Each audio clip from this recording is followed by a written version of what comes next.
Bismillahirrahmanirrahim. Assalamualaikum warahmatullahi wabarakatuh. Alhamdulillahirabbil alamin wassalatu wassalamu ala sayyidina Muhammad wa ala alihi wa sahbihi ajma'in. Wa qala Allah subhanahu wa ta'ala fil Qur'anil Karim. Bismillahirrahmanirrahim.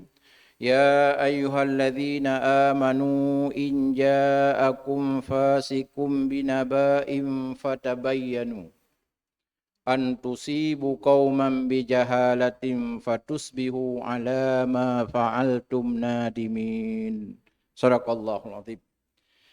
Kaum muslimin sedang jamaah zuhur yang dimuliakan Allah, baiklah selaku hamba kita yang beriman kepadanya. Bagaimanakah Islam menanggapi ketika ada informasi-informasi hari ini dengan sebab berita hawa, dengan sebab berbagai kejadian-kejadian lewat media cetak, media elektronik. Apakah sekarang yang ngetrend dikenal dengan TikTok-nya, dengan WA-nya, membuat kita pecah belah dalam kehidupan ini. Oleh karenanya, Islam telah memberi solusi. Ketika ada sebuah berita, Islam memiliki sikap. Jadi orang-orang mukmin selalu kembali kepada Al-Quran dan Sunnah sebagai pedoman hidupnya. Di dalam surat Al-Hujarat ayat 6, Allah berfirman. Ini sebuah sistem informasi dalam Al-Quran. Ya ayyuhalladzina amanu. Wahai orang-orang yang telah beriman kepada Allah. In ja'akum fasikum binaba'im fatabayyanu. Apabila datang kepadamu satu berita, maka tugas anda jangan langsung telan. Maya bahasa Aceh, baik langsung ta'ud, tasyep-syep ilaya. Ini racun atau obat? Fatabayyanu, periksa dulu mana sumber beritanya. Apalagi di dalam dunia pemilu kada ini, dalam dunia berbagai sistem demokrasi yang dilakukan hari ini, maka pihak-pihak tertentu punya kepentingan-kepentingan. Jangan sampai kita menjadi korban. Mereka yang bertanding, kita yang menjadi korban.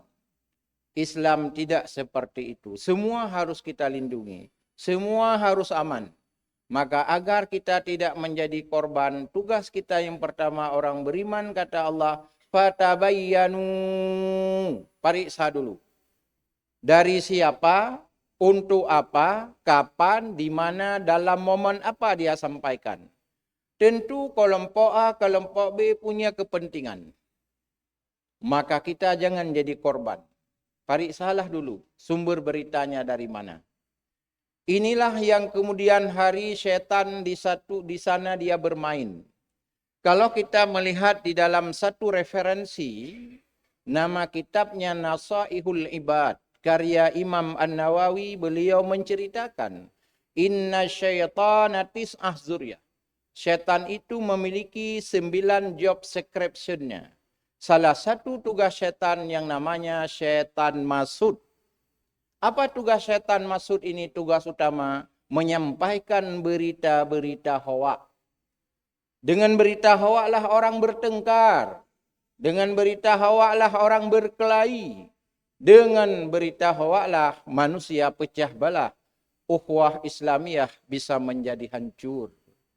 Oleh karenanya, setiap ada berita jangan langsung di-share. Periksa dulu. Kita mbak HP katanya, didenginan le, menyegalam jelas, baik tak share. Inilah salah satu sistem untuk meminimalisir kejahatan. Minimalisir tentang kejahatan-kejahatan berita. Kalau tidak kita akan menjadi masalah besar, kata Allah. Mana jawaban Al-Quran? Fatusbihu ala ma fa'altum nadimin. Antusibu qauman bijahalah.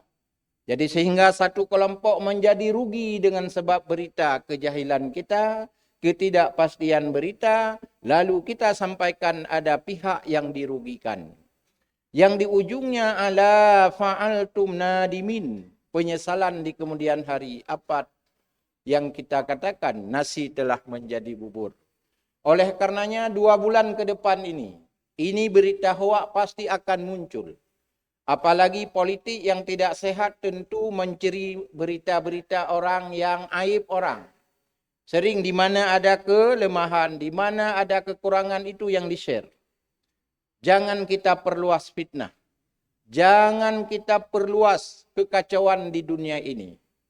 Maka tugas kita di dalam hukum tata bernegara hanya 2.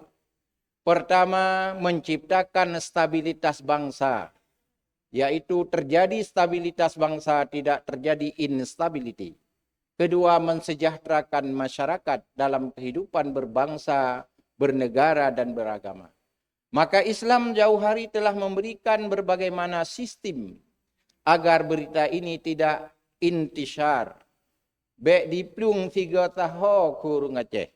Oleh karenanya Islam bagi orang-orang yang telah beriman kembali kepada Al-Quran, berita itu harus benar-benar disaring. Politik demokrasi ini kalau kita melihat dalam sistem demokrasi one man one vote, di situ tidak mengenal benar salahnya dalam demokrasi itu.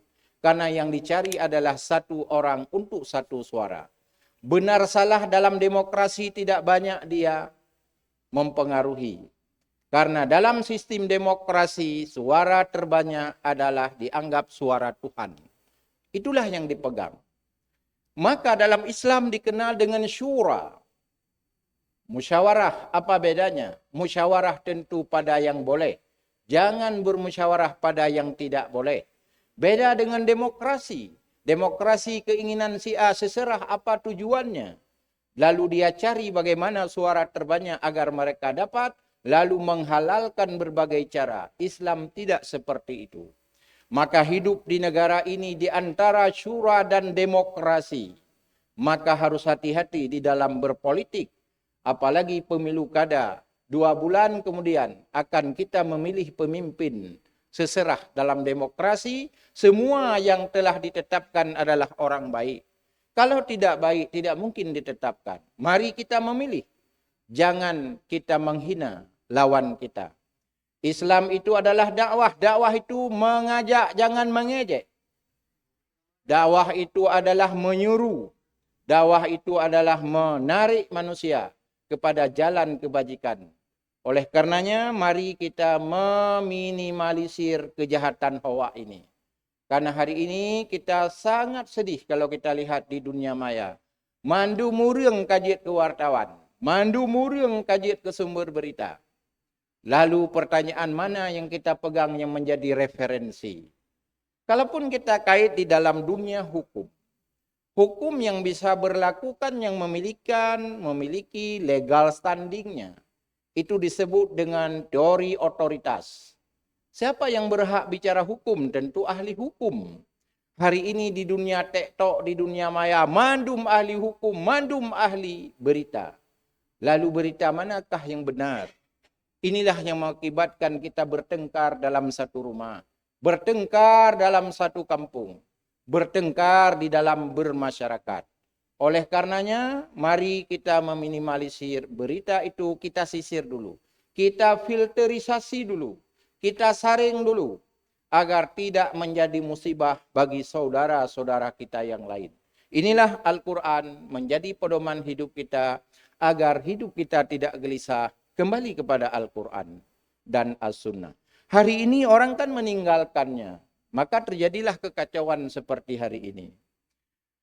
Kaum muslimin sedang jamaah zuhur yang dimuliakan Allah. Bagi jamaah yang ingin mendalami ini ya dalam Al-Quran buka surat Al-Hujarat ayat 6. Dalam kitab Nasahibul Ibad karya Imam An-Nawawi tentang job description setan.